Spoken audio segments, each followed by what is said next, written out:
tell you this, I go into a lot of churches, but I've never had a pastor as loving and welcoming as your pastor is.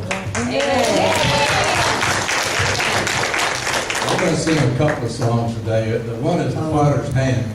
You want to say something? They said they're old. That's an exception. That's But it's a pleasure to be here, and we used to sing a lot in a quartet for about 15 years. So we got used to singing a lot, and we went away from it. Well, we didn't go away. It went away from us because one got pregnant, the other one moved away, and so it's hard to keep people together when you're younger. But we sing not to bring, like I said when I sang for the Gideon thing, not to bring any attention to us, but to bring the Word of God to you through these songs. And, there are many scriptures, parts of the scripture that talk about potter and the clay and the shaping. And of course it's referring to us, that God is always shaping us.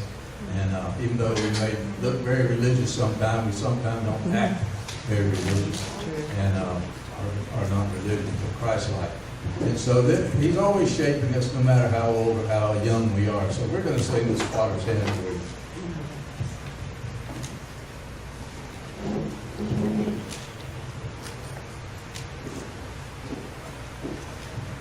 Maybe we are.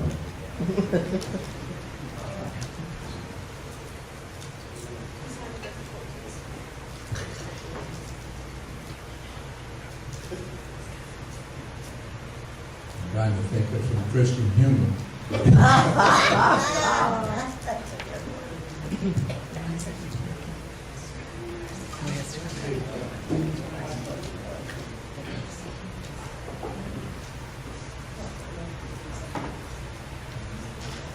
I had a pastor that was an entertainer, you might say, and he had always had some Christians.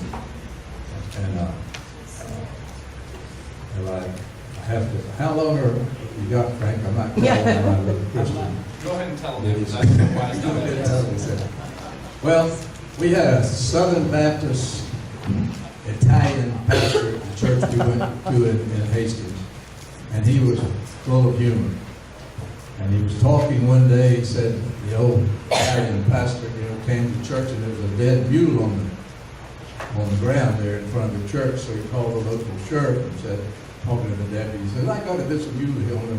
I'd like for somebody to come over, And he said, I'll speak to the sheriff. He gets the sheriff and the sheriff said, yeah, what do you want? Well, I got this. He goes through that routine again. I got this dead mule on. I thought maybe you might send some of you guys over. And the old sheriff was facetious. He said, I thought you Baptists take care of yourself. And he said, well, he thought of it. He said, yeah, but we always like to notify the next of kin before. That was good. That was good. There we go.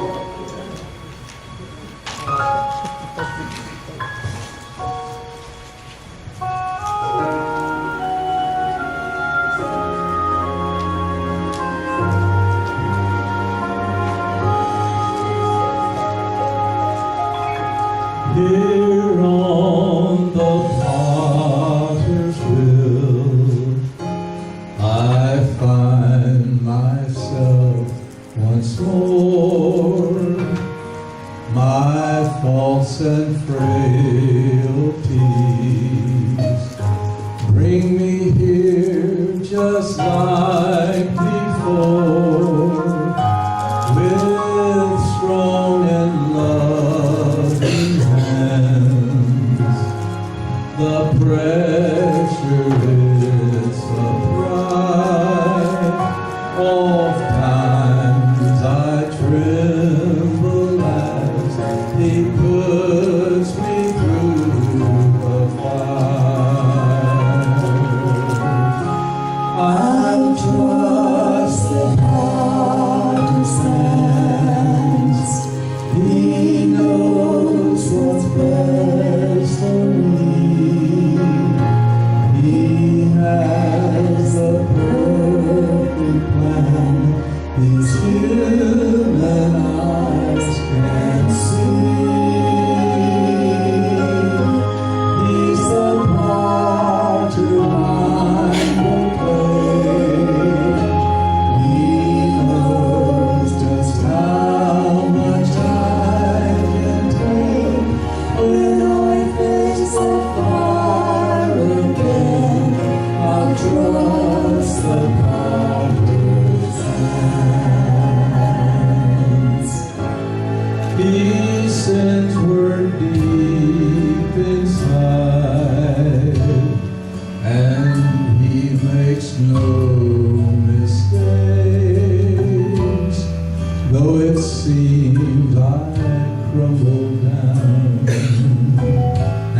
I can hardly stand the pain, but into His only time, He is molding me, I know, though my world spins all around, the Potter's in control.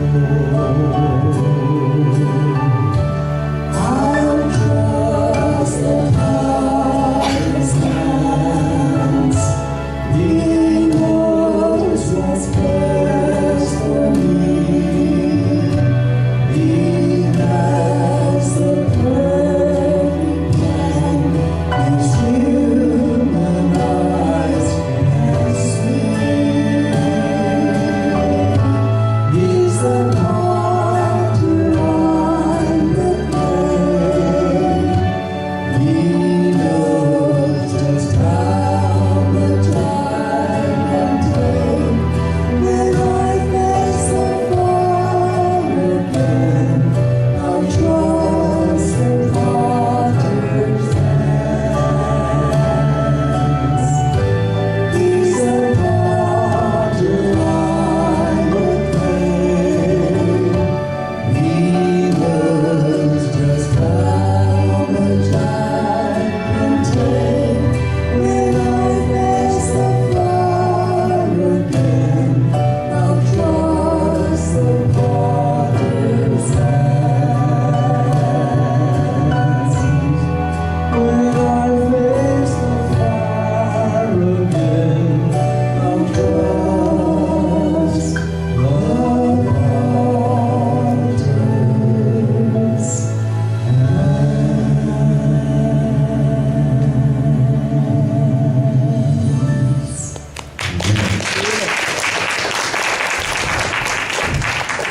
Frank said he needed a little time between these songs so he could get everything set up, so I'll tell you another cutie. But this guy, little kid was on the side of the sidewalk there selling puppies. And this guy walks by and he says, what kind of puppies are those? I said, what? He said, well, they're Methodist. Well, okay, so he goes back, walks on by, comes back a few days later, and the kid's still there with his puppies. He says, what kind of puppies you say they were? He said, they're Baptists. I said, well, you said they were Methodists the other day. He says, yep, now their eyes are open. That was good. Okay, good. We're going to sing Sheltered in the Arms of God. I hope you know that song. It's nice to know we're sheltered. Yes.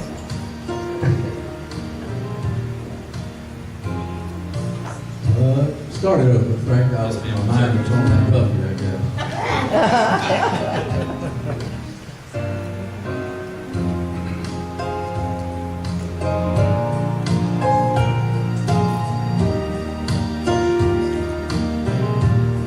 I feel the touch of hands so kind and tender.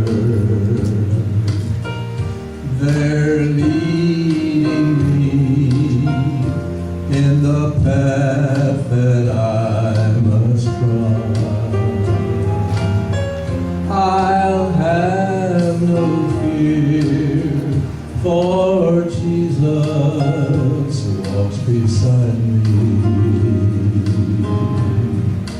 For I'm sheltered in the arms of God.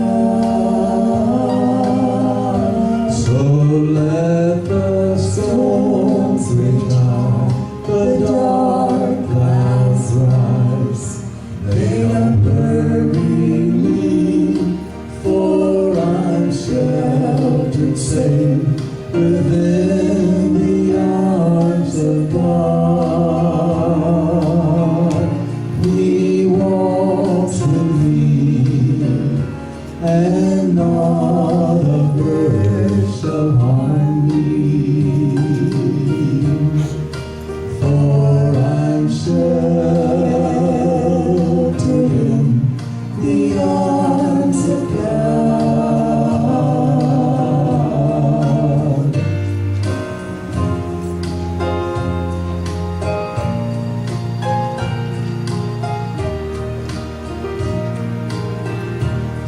Soon I shall hear the call from heaven's portals.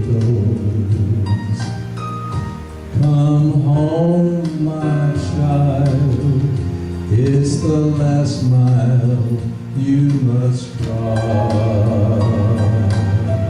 I'll fall asleep and wake in God's sweet heaven,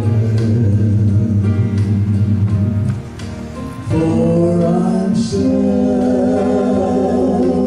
in the arms of God. So let the storms retire, the dark clouds rise, they don't worry me, for I'm sheltered safe within the arms of God.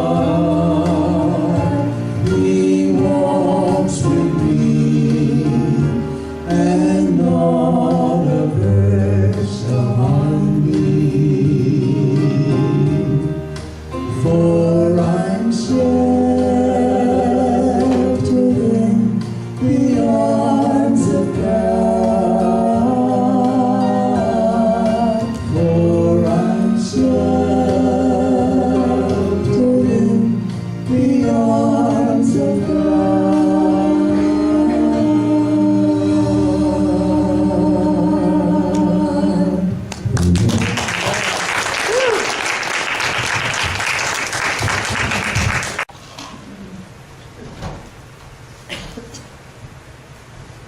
Been fan, ready to be follower?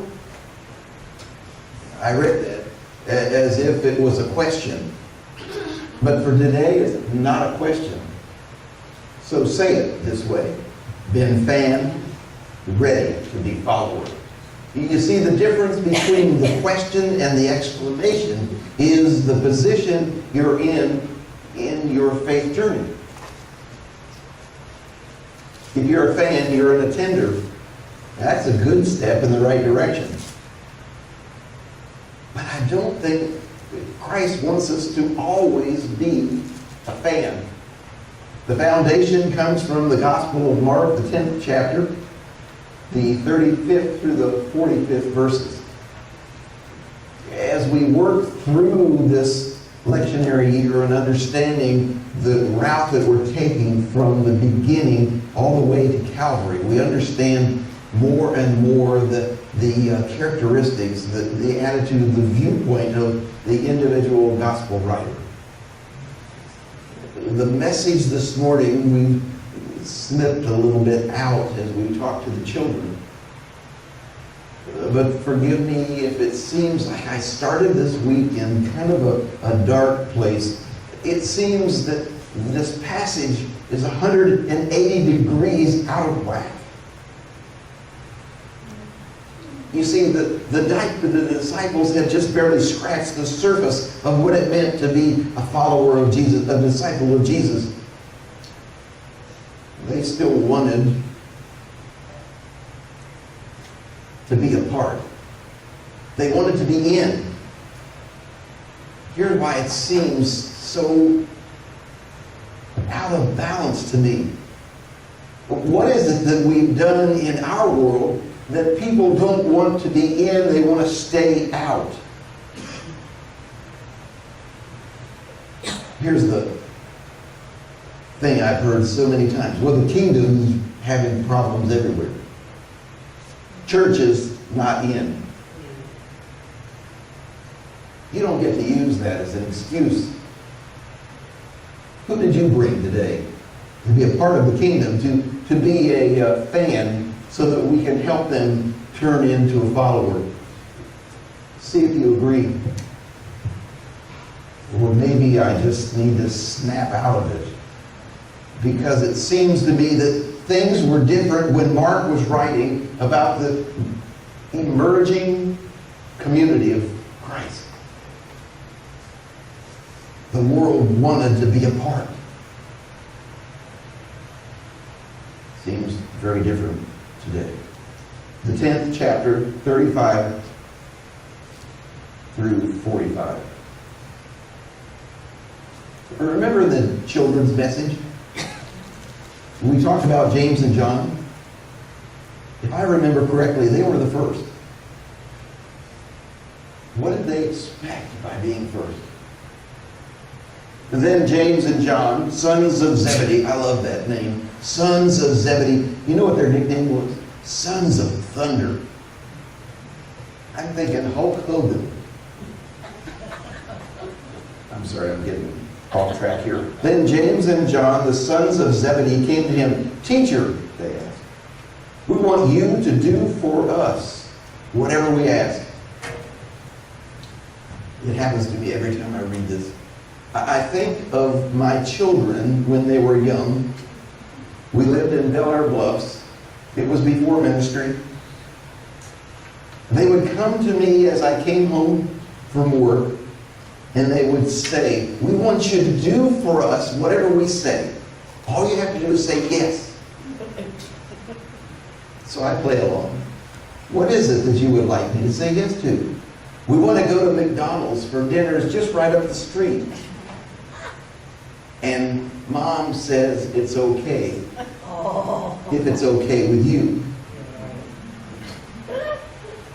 I go in the kitchen and I say, well, I don't care if you want to go to McDonald's. She goes, what are you talking about? I said, well, the kids said that you said. And they said that I said, and you know that story. You've all experienced that before. Do for me whatever I say. Sorry. Back to business. What do you want me to do for you? He asked. They replied, let one of us sit at your right hand and the other at your left hand in glory. You don't know what you're asking, Jesus said. Can you drink the cup? I can drink or be baptized. The baptism I am baptized with. We can. Oh, how optimistic. And Jesus said to them, you will drink the cup I drink, and you will be baptized with the baptism that I am baptized with. But to sit at the right or left is not for me to grant. These places belong to those for whom they have been prepared. When the 10 heard about this, the other disciples, when the 10 heard about this, they became indignant with James and John. So Jesus called them all together and said, you know that those who are regarded as rulers of the Gentiles lord over them, and their high officials exercise authority over them. Not so with you. Instead, whoever wants to become great among you must become a servant. And whoever wants to be first must be a slave of all. For even the Son of Man did not come to be served, but to serve, and give up his life as a ransom for many. It is the word of God for the people of God. Thanks be to God. Thanks be to God.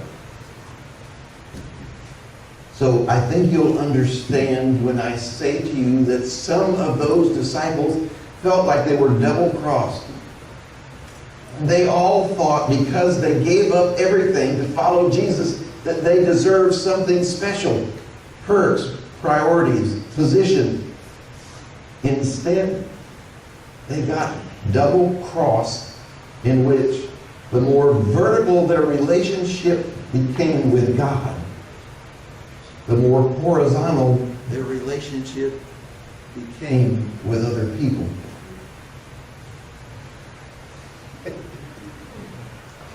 Maybe that'll be better. The more vertical they became with God, the more horizontal they came with other people. Let's explore the life of Jesus a little bit more. Still there? We are now. Vertical, horizontal. The vertical line becomes if I remember my math and my geometry, the shortest distance between 2 points. So the vertical line of the cross is the closest you can come to God and earth in one. The ministry of Jesus, when he was teaching and preaching and healing, and it all happened during the last 3 years of his life. And the closer he got to Jerusalem, the more his popularity grew, or not. The greater his reputation, the more people wanted to get to him, from him, to test him, to love him, to hate him. What I'm saying is there are very few moments in Jesus' ministry where he felt comfortable enough to let his hair down, to be in a place where he felt relaxed. There was one place that Jesus called his own. It was just this little town about 2 miles northeast of Jerusalem, Bethany. And those of us that know the life of Jesus know that his friends, his closest friends, lived there. Lazarus, Mary, and Martha. And they opened their house to Jesus in his entourage. It doesn't say that, but the disciples were with him, and there was this following of people who helped Jesus. And they were all welcome. It was a place where Jesus could feel at home. It was a place where Jesus had friends that he considered family. And there were no paparazzi to poke a camera in his face. No one that would try to test him, try to trap him. Just friends who had become followers. So let me think a minute. If we can turn this situation into a metaphor and relate Jesus' ministry to the cross, Bethany would highlight the horizontal beam. So imagine in your mind's eye that the horizontal beam, the crossbar, points sideways each way, left and right, all the way, infinitely. And it's like outstretched arms to all of God's creation. No exceptions. In Bethany, he was in the midst of his people. The people he loved and the people who loved him. And he would simultaneously lead and serve them just simply by loving them for who they were. And in doing that, he made all of himself accessible to them. That horizontal focus of Bethany was a place of joy for Jesus. But it also gave Jesus this time of reflection, a time of remembrance. And so, in addition to the arms outstretched, the horizontal reaching out to the people and the creation of the world, it also became an example of the vertical closest line between 2 points of God and earth. The up and down forms that backbone of the cross. Looking straight up, you see God. Looking straight down, you see God's creation. And it was a time when the divine and the human come together. And it was also a time when he could bring God into the family that he loved and that loved him. It wasn't just Jesus fully human. It was Jesus fully human and fully divine. And have you met my Father, friends, followers? See the difference? of who we are this way and who we can be this way. Now, James and John had in their minds heart stardom, something of priority, something very special. History would tell us that people who seek greatness often link to a life of illusion. If we start to think we're better than we are, we start to believe we're something different than God created. We look for perks and special things. We believe we have earned something very different. Jesus settles this debate about greatness because there was this conflict going on between the two and the rest. Well, the 10 it says, but I think it was everybody was there. Because if you come to my house, I would be pretty special. If you're following Jesus, you would think you're pretty special. And if you're following the followers to follow Jesus, you would think you're pretty special.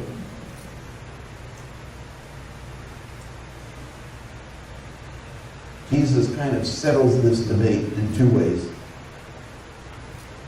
The first thing he tells them, of course, is that it's not his decision, but that everyone is equal.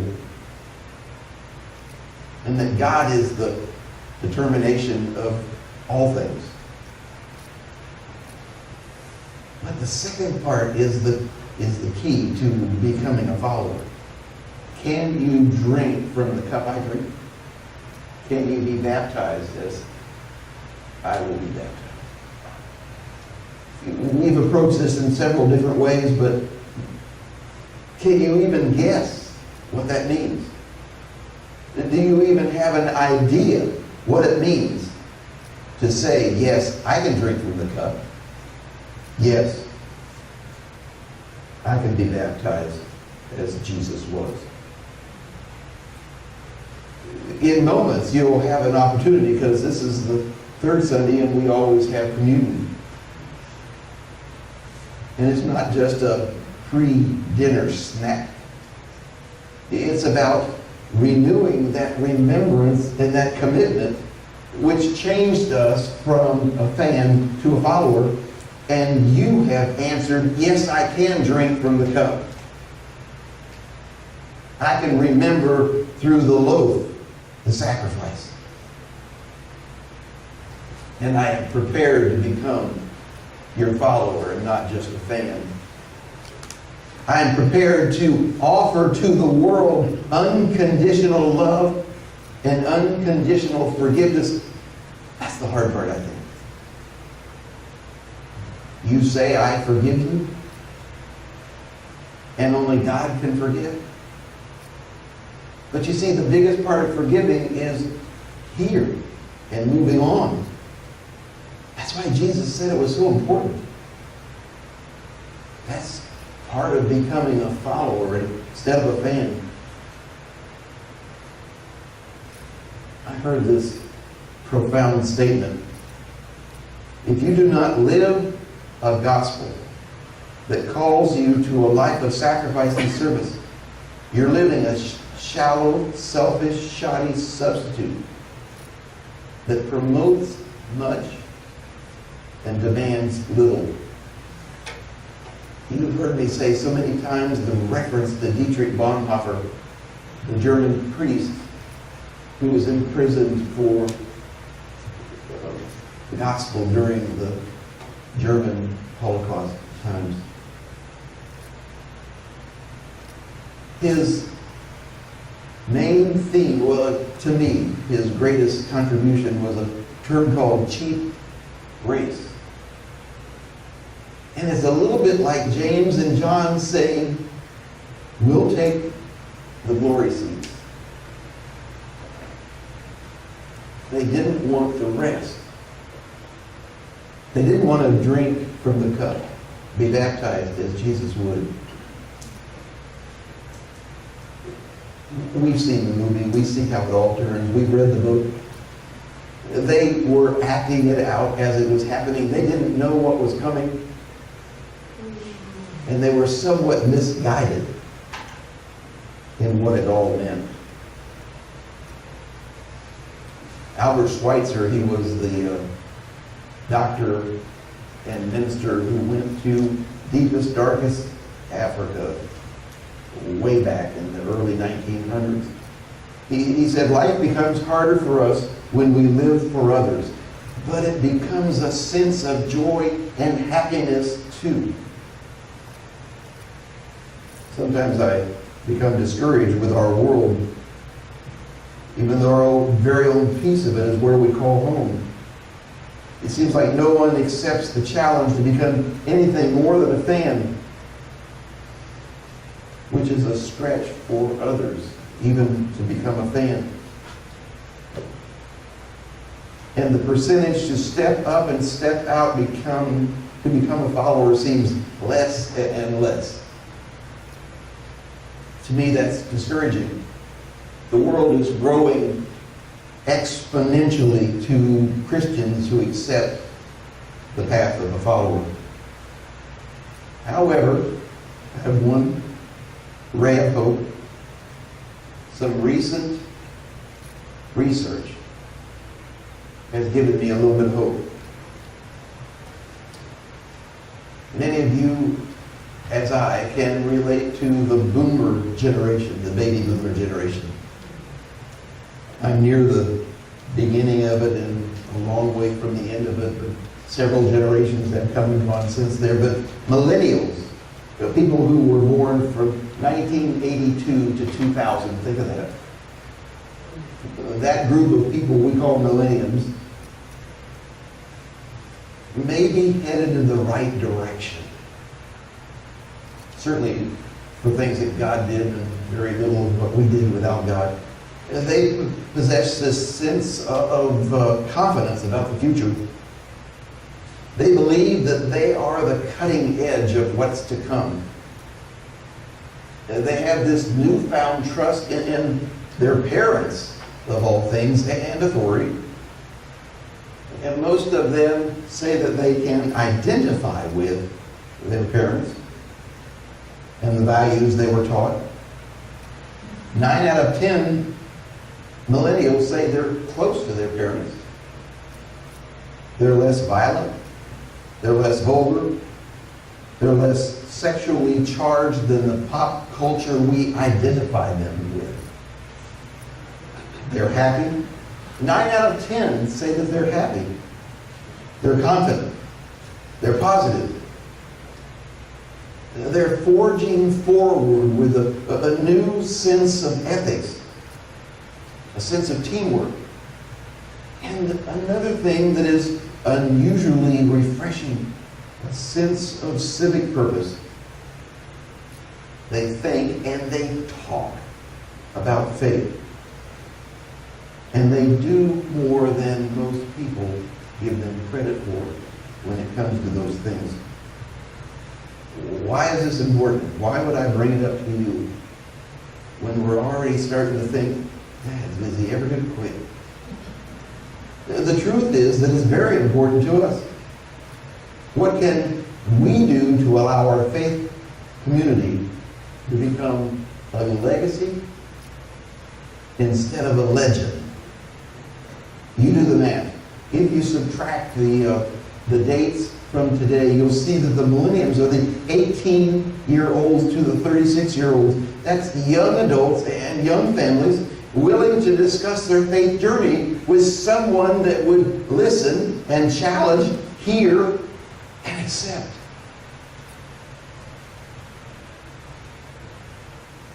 Where is the gap? Right here in our faith community. Look around. Who's missing? Millennials. The 18 to 36, the young families, the future of our world. They, not us, they are encouraging a merger between teamwork and civic purpose and faith. They're ready to become a fan and challenging us to become followers. Now, does that appeal to you? Does that make any sense to you? That the hole in the soul of our faith community are the millennials. And if you look around, they're out there, they're not in here. It has to appeal to us if we take seriously the challenge that Christ puts before us. Just a thought. The balance of James and John's life was spent not as a fan. They became followers. Just a thought. And all the children say, Amen.